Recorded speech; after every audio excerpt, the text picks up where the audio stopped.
So what we're going to talk about today is understanding how blockchain is changing money in real estate. Blockchain is already out there. Cryptocurrency conversations are already starting, or they've already been happening in other related financial services. So when we talk about blockchain, it's kind of one of those areas that people are kind of afraid to talk about. So what I would like from this audience, since it's a small group and it's, just us title folks here, if you have questions along the way, could you please just interrupt me or raise your hand? I may not be able to monitor, the chat box at the same time, but if you just interrupt, I am absolutely fine with that. So is everybody agreeable to go ahead and be engaging throughout this session? Yes, Yes, we do. I am. All right, look at that. I got some people already Yeah. engaging. Thank you. And I will tell you, I am literally crying on this side. Always. Hang in there. All right. Let's see if I can get my clicker to work here. There we go. So there's a lot of jokes out in the marketplace about blockchain because whenever there's something that's out there that we don't understand, the first thing we do is try to make light of it, right? Because we don't understand it. There's might be too many facets to it, or you think, this has nothing to do with me. This is going to be so far in the future, it's not going to affect me. So I think we should build a blockchain. Oh, okay. Does he understand what he said, or is it something he saw in a trade magazine ad he's thinking? So what color do you want your blockchain? Oh, I think mauve has the most RAM. So we're hearing this kind of jargon all over the marketplace right now. And I don't mean to kind of laugh, but we all have images or we think we know what blockchain is. And it's hard to visualize or conceptualize because it's not something that you can really touch and feel. Think about how it was, 40 years ago plus when someone said the internet. Did they really understand what that internet was until they started working in it and becoming accustomed to the technology? Because I don't know about you guys, but my parents were so afraid of a computer, they were afraid to even turn it on. So we've gone from one generation of, not even being able to turn on a computer, but also a generation of, I've got grandchildren that literally are born with iPads right when they come out. So they're not afraid of the technology. And it looks like someone raised their hand. So I think it was Florence. So please go ahead and ask your question. Yes. Or Linda, Florence. since you are the host, I think Florence, can you talk? No. Okay, Linda, since you are the host, I think you have to click when someone raises their hand, you have to click them and say allow to speak. Do you see the chat? Well, I would have to get out of presentation mode to do that. Okay. So if someone can do it on the back end. We listen to the end. Janine, since you're the co-host, can you try clicking Florence's name? Okay, go ahead, Florence. You're on mute, though. I didn't raise my hand. Oh. I don't know how that happened. It says raised hand. Okay. Well, that's Sorry. fine. No, don't apologize. All right. So, over the last 40 years, we've really had the first era of the digital age. You look at mainframes, big mainframes, minis, PCs, our personal computers, the internet, the web, social media, the cloud, big data. That was really all this first digital age. It seems like we've done a lot just in this first digital age, and we have. So just imagine what the next digital age is going to do. So Don Tapscott is, in my mind, the king of blockchain. He wrote one of the first, most comprehensive books on blockchain over 25 years ago. 25 years ago. And he's talking he's having the same conversations today. So Don didn't think that this was going to happen overnight. He knew this was going to take anywhere from 2 to 4 decades. And so now we're the 3rd decade in to his first book. He has actually rewritten his first book 25 years later. And it was funny listening to him during one of his TED Talks to say, it's kind of humbling when you read a book from 20 years ago and you're looking at it saying, okay, half of it is good, the other half I'm going to have to update. But to think that half of that book still resonates today is pretty amazing. So let's think about the technologies of this second era of the digital age. What is that going to look like? So now the technology is entering a second era where we have not technologies that do things that, weren't programmed to do because they're capable of learning. The physical world is really becoming smart and communicating. Kind of scary, right? Billions and soon trillions of inanimate objects are becoming animated. So really think about it. We're going to have autonomous vehicles that will dominate the streets, not in 50 years, but maybe in 10 years. We're going to have distributed technology is entering our bodies. Think about how that started. We have, the iWatches. I don't even know. Do they call it iWatch? But the Apple Watches are sitting on your wrist. But we have clothing now that has technology built into it. So it has sensors in the sleeves, in the joints, where doctors can monitor heart rate from far away. So think about that's all being done right now.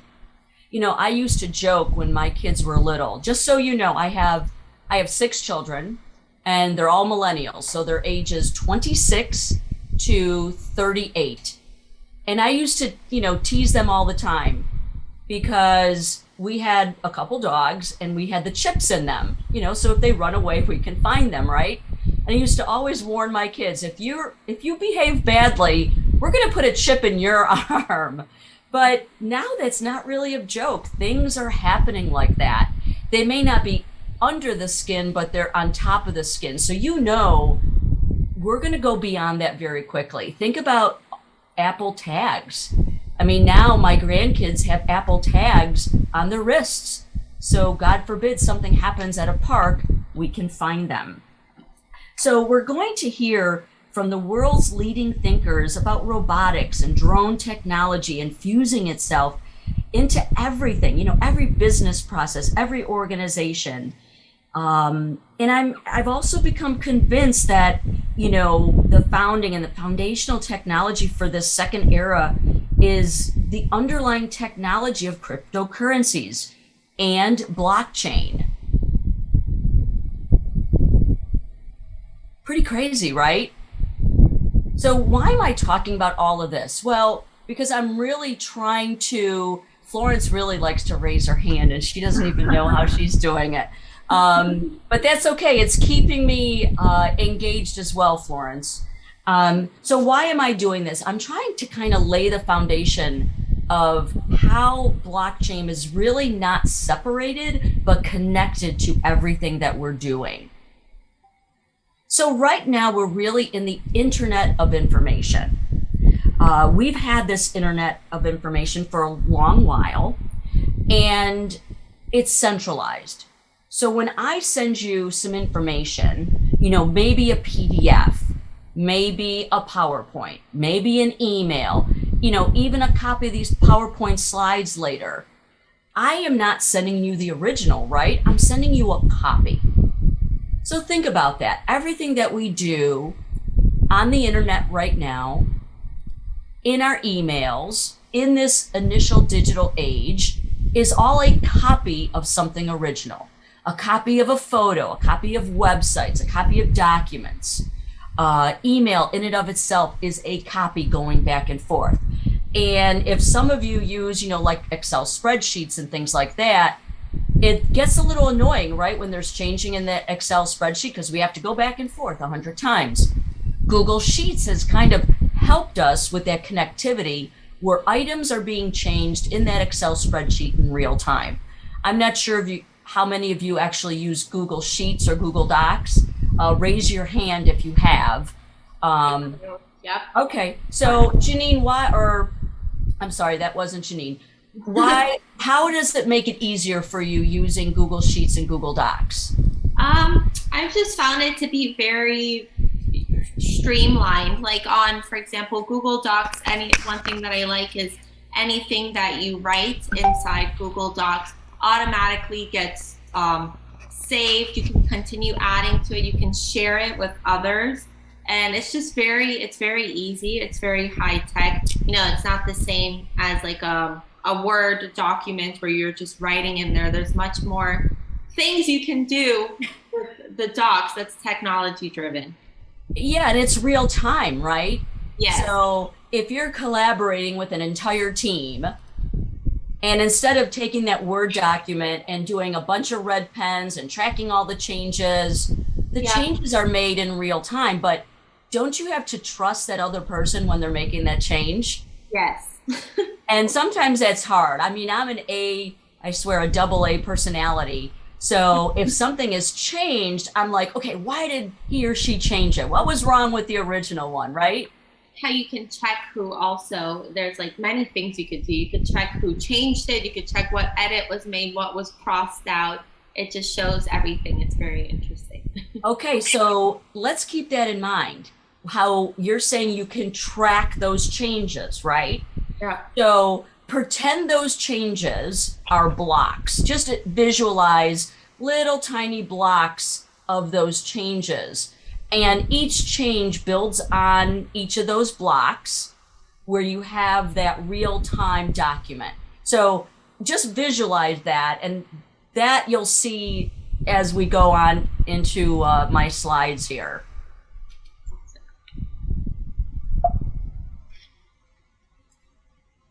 All right, so right now we are in an era where we have middlemen. I believe somebody else raised their hand. Jeanette, did you accidentally raise your hand, or do you want to say something? You're on mute. I think people are just raising their hands for fun. Okay, that was also a mistake. Keep going. That's okay. So in what we're doing right now, oops, we're going the wrong direction here. Okay. What we're doing right now, this Internet of Information, it's centralized. All right. So there means there's middlemen. There's somebody that's managing this information. Now imagine but when it comes to things that really matter, in our economy, like assets, things of value that belong to someone, like money, stocks, bonds, swaps, futures, contracts, loyalty points, like my Starbucks points or my Southwest points, those are all valuable, right? Intellectual property, cultural, arts, music.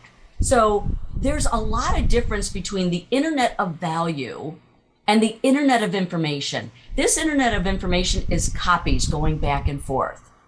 However, what about having a decentralized Internet of Value where we can monetize our identity, energy, money, intellectual property, any sorts of assets, even votes, right? Art, film, music, and in the real estate realm, contracts, deeds, anything that goes back and forth with regards to ownership. Now, right now, what prevents us from going from a centralized internet to a decentralized internet of assets is middlemen. Right now, with our economy, it's made up of intermediaries, of these middlemen. So banks, the stock market, exchanges, governments, credit card companies, and now social media companies provide all of businesses and transitional or transactional logic for every type of commerce, right? They identify the asset, that who you are, and what you have is worth, including voting. They clear and settle those transactions, right? And they keep the records. So meaning they keep your data, they keep your information. So you keep giving into these intermediaries and they dispense it out. So they keep the records. They enable us to trust each other. We were talking about trust with that Google Doc. You have to trust that person that's changing it. And that's what these intermediaries do. Our banks, our credit card companies, they create commerce. They're the ones that create the value in society. And overall, they've really done a pretty good job of it, right? I mean, we think that our credit card transactions are pretty instantaneous, but they're not. We rely entirely on these big intermediaries, these middlemen like banks to establish trust in our economy. But they're centralized. So that means that they can easily be hacked. And increasingly they are. And it slows everything down. And of course, Morgan, Chase, retail stores, even the FTC and the FBI have been hacked. Those are all centralized intermediaries. It could take a second, for an email to go around the world, but it can take up to days or weeks for money to move through the banking system across a city or across a continent, right? They capture our data and they take a big piece of the action. Think about our credit card companies taking, 3 to 4% from retail establishments. That's a lot of money. So if you think about it, these intermediaries truly do have control. Now, a lot of you probably even realize that that is very clunky when you're banking, because it feels instantaneous to you. You've got a credit card or you've got a debit card, you slip it in the slot and you get dollars out of a machine. But in the background, it actually goes through about a dozen different platforms, which that takes time. And all those 10 platforms are literally sharing your data along the way. They're sharing your value along the way. So you are giving up of yourself for every single transaction. Pretty scary, right? So you add that with the centralized social media platforms that are also gathering all of your data. You pretty much don't have an identity anymore. Everybody else owns a piece of it. So in 2008, the financial industry crashed and an unknown anonymous person or persons named Satoshi Nakamoto. We don't know if it's a real person. We don't know if it's a group of people. We don't know if it's a company. Developed a protocol for the digital cash that is used in an underlying cryptocurrency called Bitcoin. So this cryptocurrency enables people to establish that trust and do transactions without a third party. Now, don't be confused about Bitcoin. It's a cryptocurrency. It's not a fiat currency that's controlled by a nation state. But the real pony here is the underlying technology called blockchain. So the reason why Bitcoin came about is because of blockchain, not the other way around. And so that's been kind of a falsehood for a long time. So Bitcoin is actually the first tangible, we'll call a success story out of blockchain. And there'll be a lot as we go along. Think about that first era of the internet. The first major, accomplishment from that internet was actually the development of email, being able to have email going back and forth and people communicating back and forth in that first era of the internet. A lot of people think it's just being on the internet, but that wasn't the first real success story, because that was more about a really bad dial-in, only being able to see maybe a document or this DOS, really weird looking information. The real success story was email. So with blockchain, which is part of the next digital era, Bitcoin has been the success story there. So for the first time, in human history, people everywhere can trust each other and transact peer to peer. And trust is established, not by some big institution like a bank or a stock, but by collaboration, by cryptography, and by some clever code. Now, okay, I'm making it sound simple, like clever code. It's immensely complicated. Definitely something that would take me another half hour to explain. And even then, you won't be able to visualize it because you've never seen something like this before. But there are several very highly intelligent group of people that develop the code, enable the code, secure the code, and enable all of this collaboration and peer-to-peer transaction. And because trust is native to the technology, Don Tapshot calls it the trust protocol. So in order to give somebody money, like let's say, my local coffee shop where I go in and get coffee and a croissant in the morning, instead of me using a credit card that I put in and it goes through 10 platforms, I literally can press a button or transact something via an app where the money goes directly from me to my local person at the coffee shop, which is kind of cool. So it looks like there's a question. Do you think that the current banking system using SWIFT will change to blockchain like Ripple, which can make transfers quicker and update? Absolutely. Banks are kind of in a quandary right now, and they don't like blockchain because think about it. Are we going to need banks as an intermediary if we start transacting things through a blockchain? So right now they're experimenting with all sorts of other platforms to see how their world, their financial service can transact in the future. Because the last thing our big banks want to happen in the future is to disappear, right? And think about the big crash in, 08, 09. To them, this new technology is going to drop them to their knees again. But yes, I agree. Great question. So now you're probably wondering, well, how does all this work, right? Fair enough.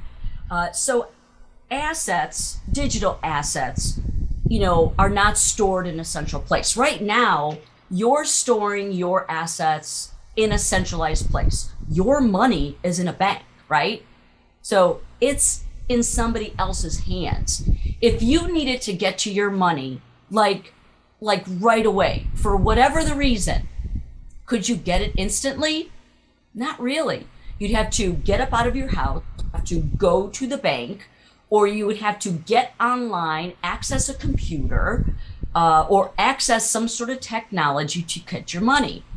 And just recently, I kind of realized how this could work for a lot of different situations, especially medical. Like I was out of town. My husband just had surgery and he couldn't do things. He couldn't transact in his normal way because I wasn't around to do the technology side of the banking, and he wasn't able to get out of the house to go to the bank. So something had to wait until I got home 48 hours later. So with these instantaneous transactions going from Linda's ledger to the coffee shop ledger and something happened instantaneously, it's quicker, stronger, faster, and cheaper. So that's all going to happening, and it's going to start to happen. So assets, like I said, digital assets like money, anything from money really to music and everything in between are not stored in a central place anymore, but they're distributed across a global ledger. So think about just a debit and credit ledger up in global outer space. And when a transaction is conducted, it's posted globally across millions and millions of computers out there around the world. as a group with a group of people called miners that are analyzing it and making sure it's accurate. Now, when I say miners, M-I-N-E-R-S, I don't mean, minors as in children, but these are data miners. And remember how we talked about that Google Doc? And I said how to, envision all those changes in blocks, that end up with a final document. So these miners actually make sure that each of those blocks are safe, secure, and the most important, accurate. And because of these miners looking at the accuracy, now this is a combination of technology and real people. So it's not just a bunch of people hacking at computers. It is a bunch of people accessing thousands of servers, unhackable servers across the globe. So, like I said, these are not, young people. They're Bitcoin miners. They have massive computing power at their fingertips. Just to give you an idea of how powerful this is, it's 10 to 100 times bigger than all of Google worldwide. So think about that. 100 times greater and bigger than Google worldwide. So these miners really do a lot of work. Every 10 minutes, kind of like the heartbeat of a network, a block gets created that has all the transactions from the previous 10 minutes. So you're looking at these blocks, how they're building onto each other. So every 10 minutes, they're actually reconciling from the blocks before. And it's so funny. I don't think you could hear it, but I said the word Google. So my Google, my Hey Google started talking to me. It's kind of funny, right? So Big Brother's always listening and watching and hearing. And that's really the Internet of Things right now. Everything's becoming voice enabled and part of a larger network. If you don't have a network within your home, you feel like you can't even function. You can't use a smart TV. You can't have Alexa. You can't have a internet-enabled faucet where you could just tell it to put, 3 ounces of water in your cup. All right, so let me get back to the miners. So these miners do a lot of work. Every 10 minutes, they're reconciling. It's the heartbeat of this network. A block gets created that has all these transactions from the previous one. And these miners, here, I'll give you kind of a visual of it. And what they're trying to do is solve complex questions, trying to make sure that the code is accurate. They're trying to make sure that the value is accurate. They're trying to make sure that the information is accurate and building on the last one. So they're trying to resolve or solve tough problems. And then they compete. So think about it this way. All of these computers here are a Rubik's Cube, okay? And they're trying to fix this Rubik's Cube to make sure that all the colors match. The first one in this group to make all the colors match, where things are verified and things are accurate and we know that we can move forward, they actually get paid. So think about that. So the first miner to find the truth, okay? So it's not only accuracy, it's not only double checking how we think about, redlining documents. Let's just call it finding out the truth. And if they're making sure it has to all be validated, that block is rewarded, or that miner behind the block is rewarded with a digital currency. So kind of wrap your head around that. So I try to provide visuals that, give you at least some sort of vision of how this could work up here or up there and globally. Any questions so far? Okay. So then that block, this one little block, is linked to the previous block. And then the previous block to that, and before that, and before that, and before that, and before that, to create a chain of blocks. Kind of like a digital wax seal, which I stole that from Don Tapscott, because I think that's a perfect way of visualizing it, especially for those that have been in the title industry for a long time, because, you know, attorneys used to use wax seals and government used to use wax seals. And it's kind of fun using wax seals now to open up something, some secret envelope. But think about a digital wax seal, kind of like a seal of approval. So if I wanted to go in, so let's think about security now. If I wanted to go in and hack that block, that one block, that block would have to be hacked as well as every single block before it. Because if you hack one block, the next miner will see what the truth did not come out on that block and will reject that block. So they have to hack into that block plus all the preceding blocks and the blocks in the entire history of commerce, not just on one computer, but across millions of computers simultaneously.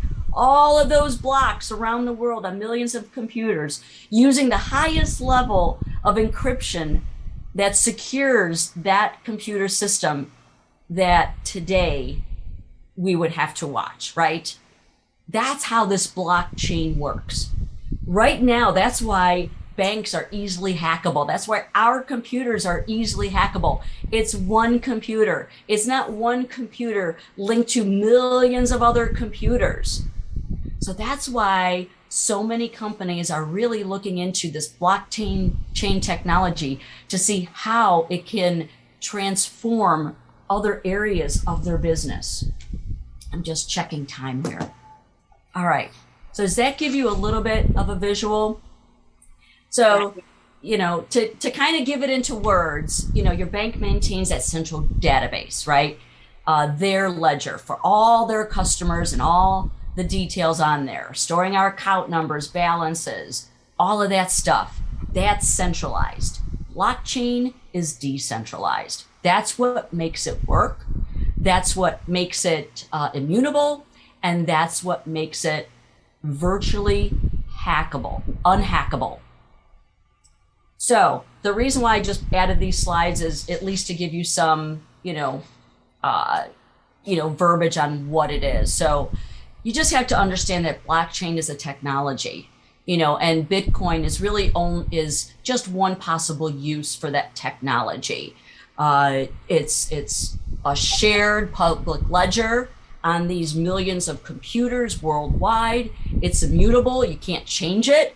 So, some naughty daughter or son can't change ownership on a piece of real estate because it's unhackable at that point.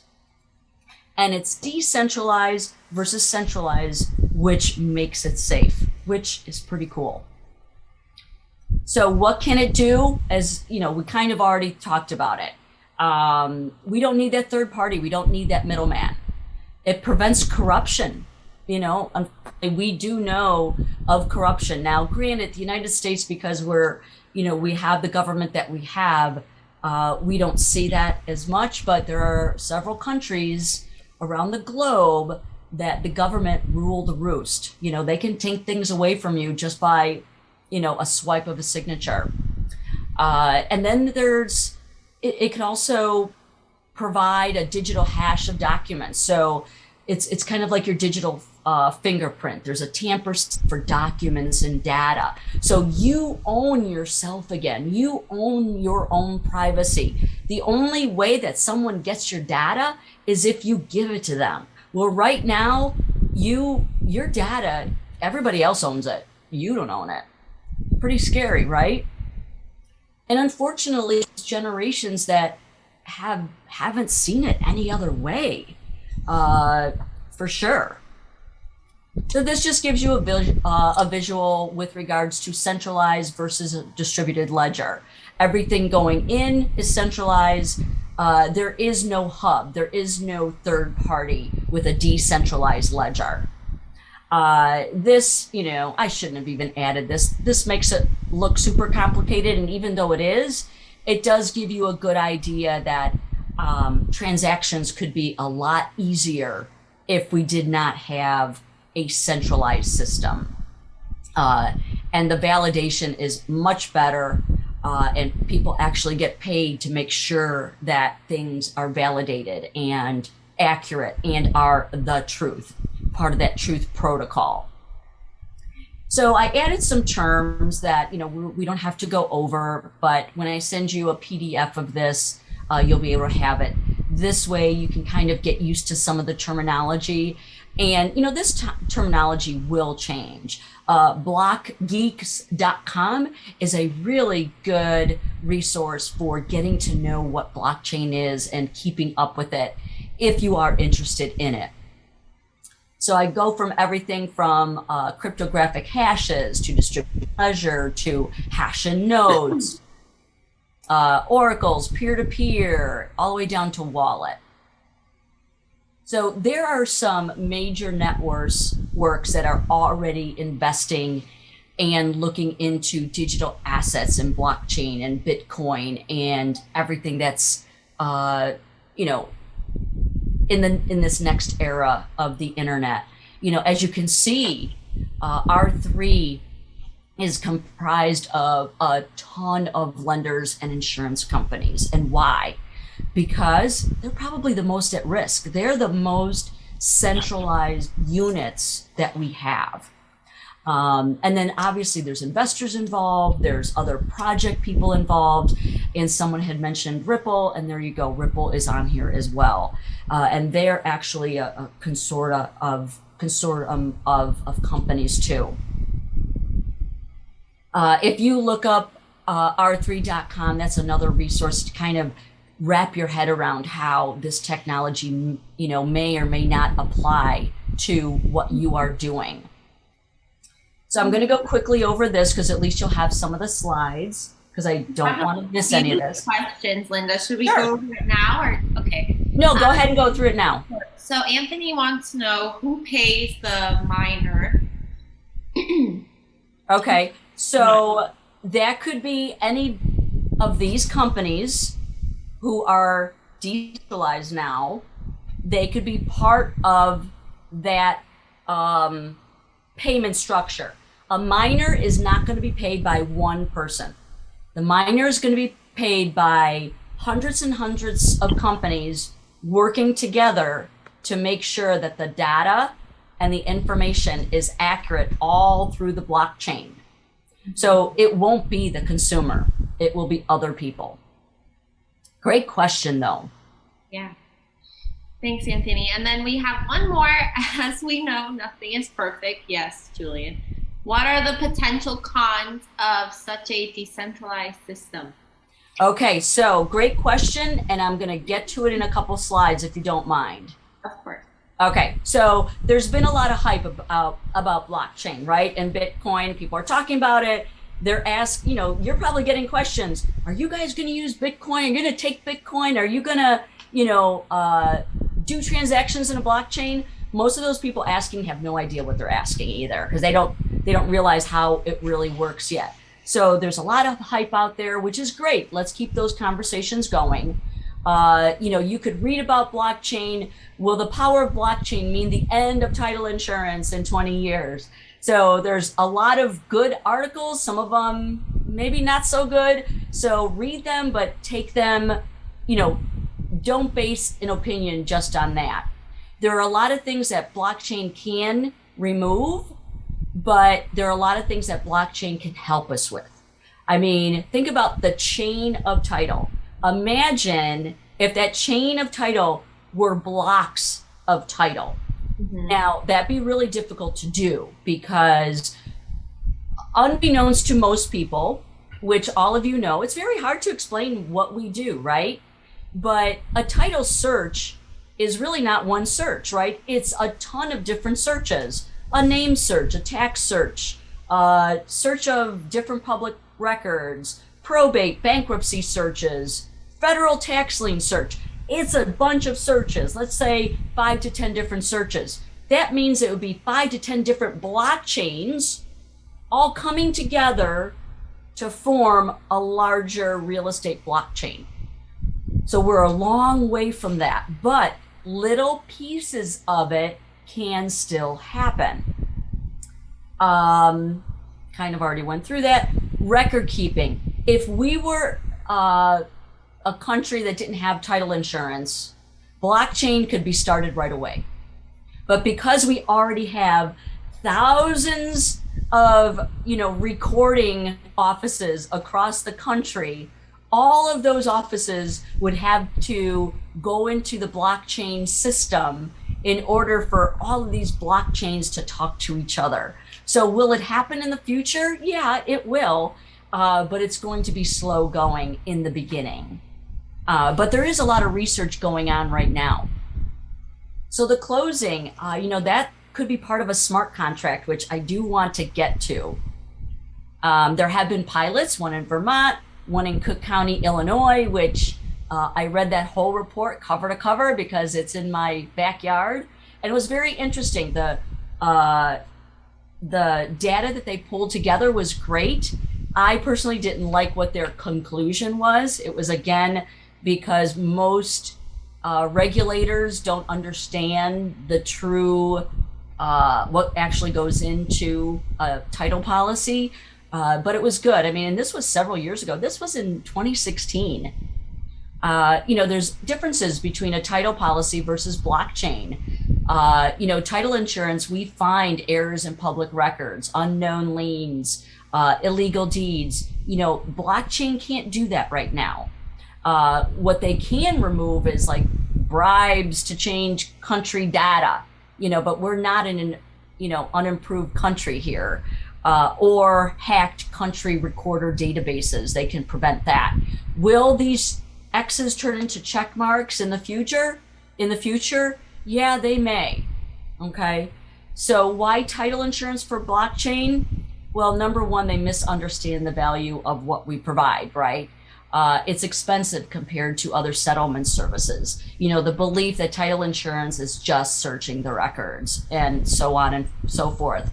And really, I should say, 24 billion in revenue, that's an old number. That's not 2021 numbers. With all of these major underwriters saying, the profitability last year, or maybe not profitability, but the amount of policies and the amount of revenue, now more so than ever, there are tons of people and companies and regulators think that, title insurance is not something they need and it's overpriced. So even though we're not there yet, how might blockchain be used in the future? Smart contracts. That, to me, that's going to happen. And that's going to be fun. And I'll tell you exactly what smart contracts are. I think the slide is coming.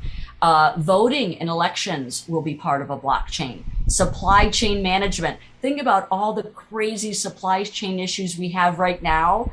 If the supply chain was already on a blockchain, we wouldn't have that problem right now. Intellectual rights, patents, trademarks, property rights, criminal records, medical records, medical history. Think about all those doctors and nurses and all those reports. Wouldn't it be nice that you owned your own medical records, that you're giving it to somebody versus you trying to piecemeal it from 20 different doctors over, 50 years of records? Because the last thing I remember is when I got my last tetanus shot, personal records and credit history. Right now you have to rely on these big three companies who are technically intermediaries, Experian, TransUnion. So smart contracts. I love this conversation because it's kind of like what it sounds like. It's a contract that self-executes. Yes, self-executes. And the contract handles the enforcement, the management, the performance, and the payment. So the contract is kind of a bank account too, in a sense, of agreements between people. And today, the Ethereum blockchain, there are projects underway right now to do everything from create a new replacement for the stock market to create a new model of democracy where, politicians are accountable for their, to their citizens. So things that they claimed to get elected when they were getting elected is part of a smart contract. So think about it. Think about a regular real estate contract right now. A realtor goes and fills in certain blanks, right? They're not supposed to, be a lawyer. They're not supposed to create anything. They're not supposed to practice law. They're only filling in the blanks, right? Well, what if those blanks were automatically executable when they were supposed to be? So earnest money due within 3 days of signature. What if on that third day, my personal ledger, $5,000 earnest money went from my ledger to the seller's ledger instantaneously without me having to write a check, drive it to the realtor's office, maybe the realtor going to the title company or the attorney to deposit that earnest money. And yes, there are apps for that now, but again, the apps are centralized. They're not decentralized. So you're literally going to an intermediary to give a payment, and then that payment is distributed. How does that sound? Think about attorney's review, automatic. Think about home inspection, automatic. So on a certain day, certain people are employed. Money goes back and forth instantly. There would be no way for anybody to not execute a contract. Because if they don't, then that earnest money is lost. That money is permanently off that ledger and it can't be held, can't be asked back. Like with a lot of the apps, they're ACH based. If it's ACH based, then there is a 95% possibility that anywhere between those 60 days after you submit payment, you can recall that. A consumer can recall it. So pretty scary, right? All right, so obviously we do have a policy on, Bitcoin and cryptocurrency, and you could talk to your FNF agency rep about that. But as of right now, when it comes to Bitcoin or other cryptocurrencies, those are items that have to be translated to dollars and conform to rules and regs of the state. Because in most states, it's not allowed to use cryptocurrency. But the problem when you start transferring, crypto into dollars is there going to be a tax consequence for that. So all of these conversations are going on right now. So if somebody does want to buy via Bitcoin, it doesn't inhibit that to be able to do that, but they will have to exchange that Bitcoin to, our currency, and it has to be good funds before we can actually do the closing. I'm not sure if there are any questions. I see a couple people raising their hand, but I'm not sure. Chime in if you are. Anybody have any questions? No? Okay, you're good. Was about this. What, John? I have a question. Yes. So you always hear these companies, or real estate agents, especially I think you see a lot in South Florida about cryptocurrency, buying properties in cryptocurrency. When people are saying these, for someone to do a transaction using Bitcoin or something, you would have the title company or someone would have to take that money and then turn it into cash. Is that correct? That is correct. The transactions that are going on now with cryptocurrency typically do not even have a title company involved because there is no insurance involved. Okay. Plus, we can't insure it. People have to understand that we are an insurance company, right? We're title insurance as well as an escrow services provider. So we can provide escrow services without title insurance if your state allows it, okay? Yeah. So you still would have to translate that money into dollars. the people that are using cryptocurrencies or other kind of currencies are not utilizing or ensuring or having any assurances of that transaction. They're saying, hey, Mr. Seller, here's my Bitcoin. Are you willing to take it? Here's the value today, because Bitcoin is a fluctuating asset. It's like a stock. You know, it could be worth $100,000 right now, but in 5 minutes, it could be worth $50,000. Yeah. So you're taking a risk as an escrow agent to become that intermediary or that go-between the buyer with Bitcoin and the seller wanting cash. Okay, so when you do hear about that, either A, it's that the transaction was not done through a title company, issuing title insurance. Okay. Or that we're not insuring it.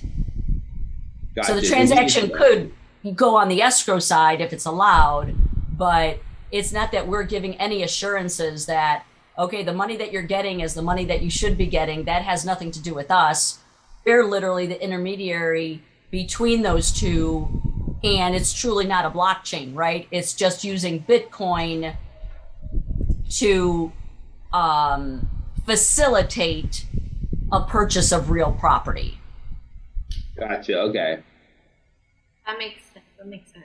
Yeah, I'm trying to, say it in a way that we can visualize it, right? Because we're hearing stuff about, oh, this Florida person bought something with, NFTs. And it's like, okay, how did that happen? But the way it was done okay, but there were no assurances or insurance.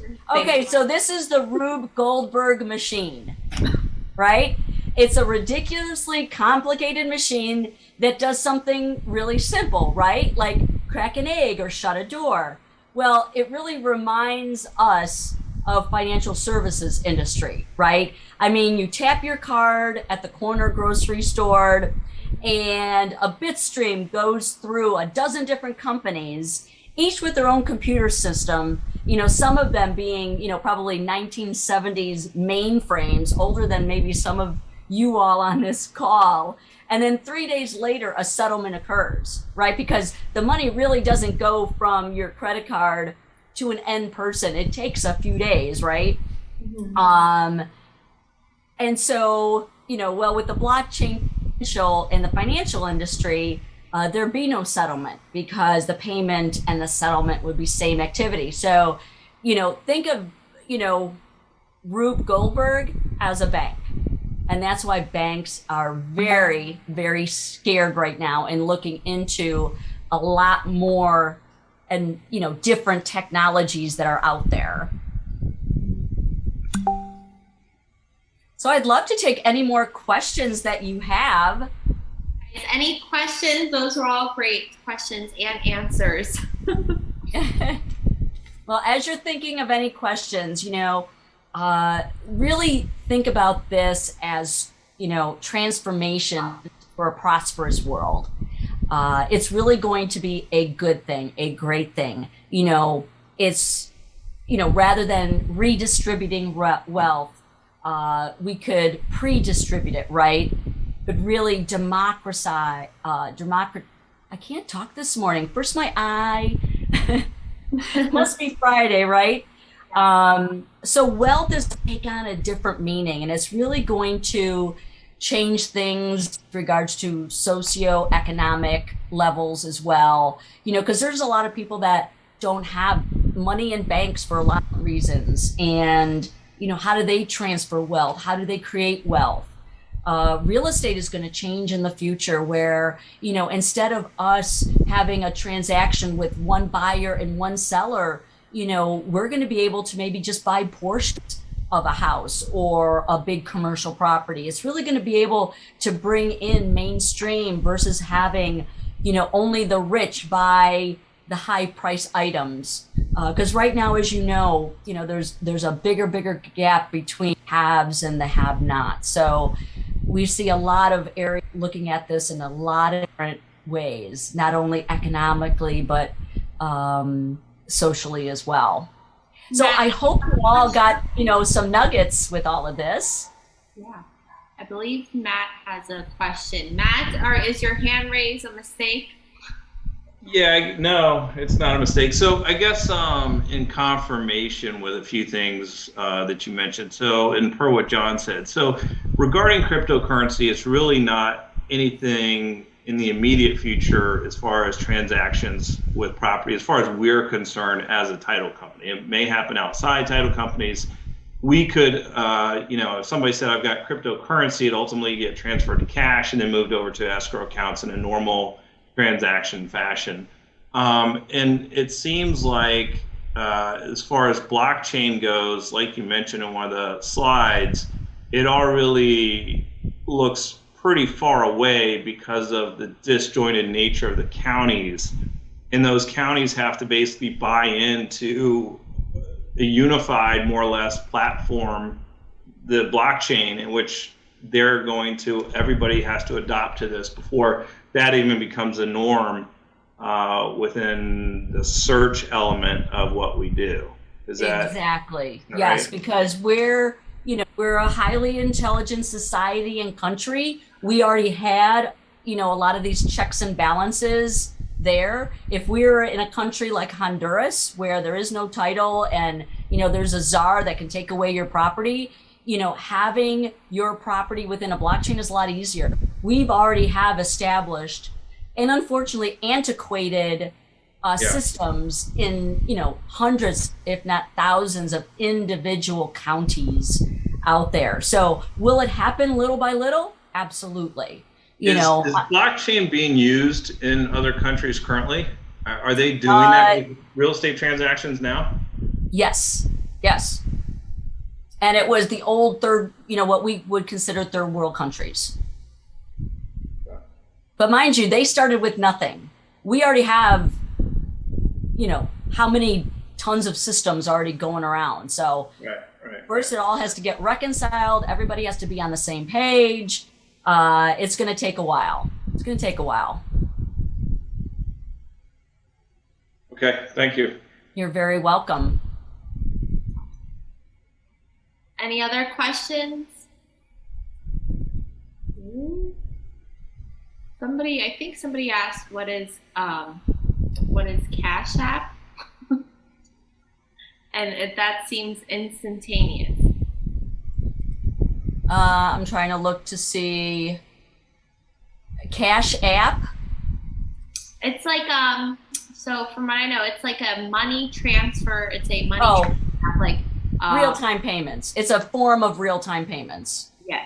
So that's not blockchain and that's not cryptocurrency. That's just an app, another intermediary to move money from one person to the other.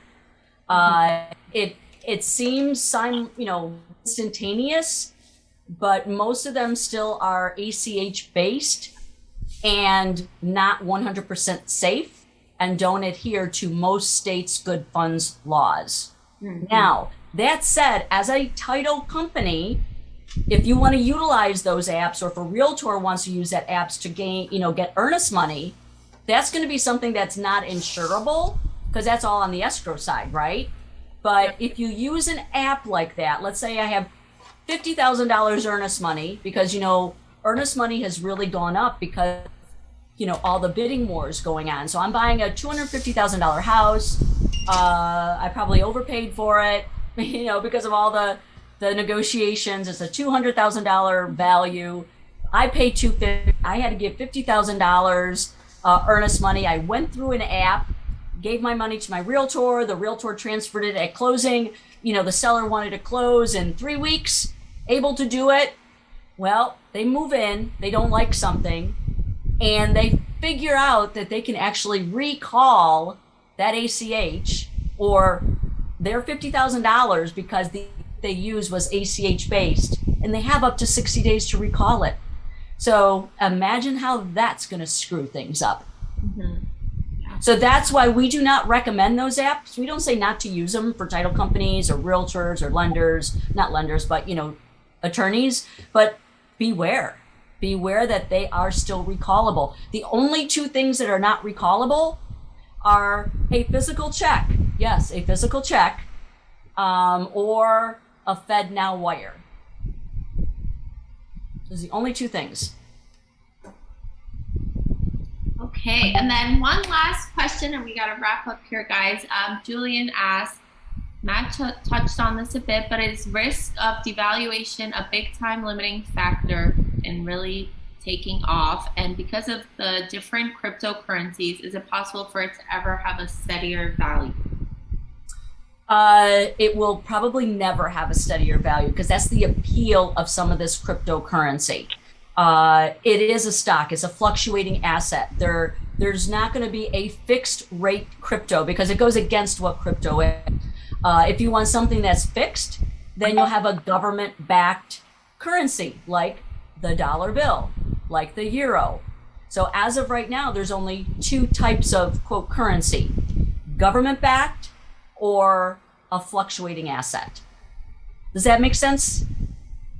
Yes. Okay. Awesome. Any last minute questions? This is recorded, everybody. Let me get back on video. Hello. I wanted to give you your spotlight, Linda. This is recorded, so for anybody that has any questions, please let me know. Please let us know at the end, and we will be sending this to all of you. Linda, thank you so much. That was extremely informational and well, good. And then you can tell me what you want, you know, which areas you kind of want to focus on for realtors. I mean, of course, I would love to focus on the smart contracts because, you know, stuff like that is gonna blow their mind. Attorneys are a little afraid of the smart contracts because you don't need an attorney to make sure that those contracts are executed, right? Right. Yeah, that's very interesting. We'll go over all of that after this. I think just the basic general overview of what is blockchain and cryptocurrency and how it's going to emerge in the real estate industry is very interesting. And smart contracts too, definitely for agents. Yeah.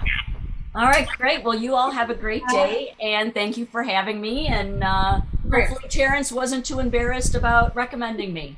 No, what? You're the best. Terrence was actually on. He asked one of those funny questions. Yeah, I saw that. Yeah. Thank you so All much. right. Thank you. Bye. Bye.